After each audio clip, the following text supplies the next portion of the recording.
Hello and welcome to Miniature Adventures, and today I wanted to ask, why do Wargamers do it in inches? One of my earlier after action reports seems to have stoked a little bit of controversy in a nice way. Right? I've committed heresy apparently by using centimetres rather than inches.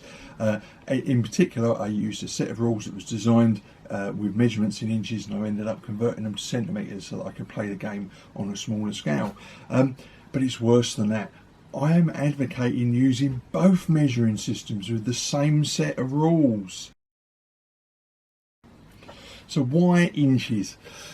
Mostly, but not all, tabletop games still seem to use imperial measurement rather than metric. Now, I say that's not the whole truth. You know, there are a lot of games out there that use metric measurement, but there seems to be a lot of games, particularly coming out of Britain, for instance, that are still using imperial measurement, inches basically, and I think it's a tradition thing.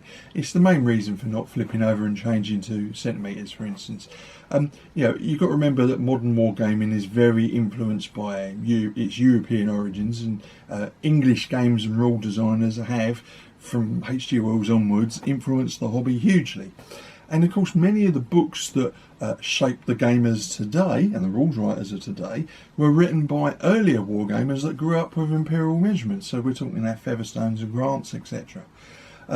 So imperial measurement systems in our wargames is actually to be expected. It's a tradition thing. Now, it's not a criticism necessarily. It's just an evident truth as far as I can see it. But of course, as games have gone more international, we've got other companies and rules writers from around the world joining in. The industry has grown, and it's outstripped those original companies from the old country.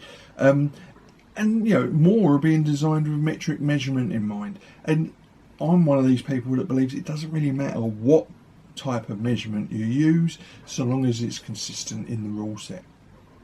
So what are the benefits of an imperial measurement system in a rule set? Well, as I've already established, it's already established in many war games, and of course it allows smaller numbers to be used to represent larger distances and so on. It can be thematically fitting. It might seem a little bit incongruous to be playing, I don't know, Anglo-Zulu war games and be using centimetres to measure things.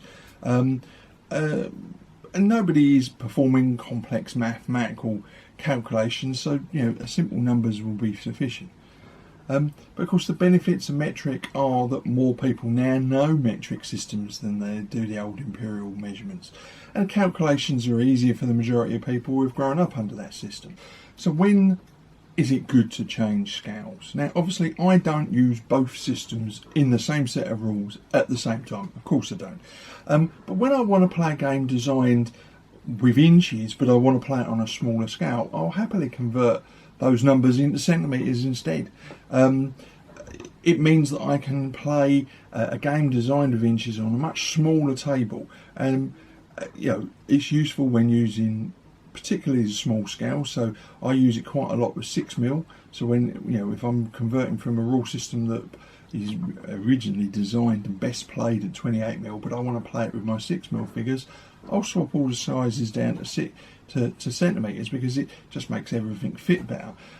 It also means that I can get larger games on my relatively small games table in my relatively small operations room. And I've done this in particular with the use of the Men Who Would Be Kings rules and my 6mm Anglo-Zulu war collection. So I converted from the inches that were in the set of rules and measured them out in centimetres instead. As I say, it makes my tiny table much bigger and means I can play some really big games on there. And it means I can turn a skirmish set of rules into something that's usable with much larger battle actions. It's not always as simplistic as that, obviously, and there are some other tweaks to the rules that are necessary, but it's an interesting exercise, and you'll be surprised at what you can get away with just by changing the sizes from, instead of calling it 10 inches, it's 10 centimetres, and as long as you're consistent, you'll be surprised what you can achieve with that. And I've been using this technique for many years with hardly any problems. As I say, sometimes you need to adjust other bits of the rules to take that into account. but actually I find that it's more forgiving, particularly if you're going to play solo games. You can get away with it a little bit more. But of course, debate over the one true scale can be quite heated. Some gamers hold to their traditions like others.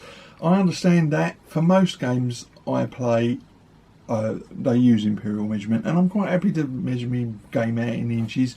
I do when I'm with the rejects down the shed of war, everything's done in inches. But I've also grown up under a metric system, so I'm quite easy to switch between one and the other depending on what suits my particular needs as a gamer. It's useful as one of several techniques for adapting rules to different scales and table sizes, and as in most things where passion is concerned, a bit of flexibility goes a long way. So I'd love to hear from you. How do you feel about using centimetres rather than inches, or vice versa? Or do you, like me, think it's all a bit of a storm in a teacup and actually it doesn't matter? Pick the measurement system that works for the game that you want to play with the figures that you have. So I'd love to hear from you in the comments below or over on my blog, Big Lee's Miniature Adventures. And of course, as always, if you enjoyed the video, please like, subscribe and share. So until next week, look after yourself, stay safe, get in as many games as you can, and of course, keep rolling high.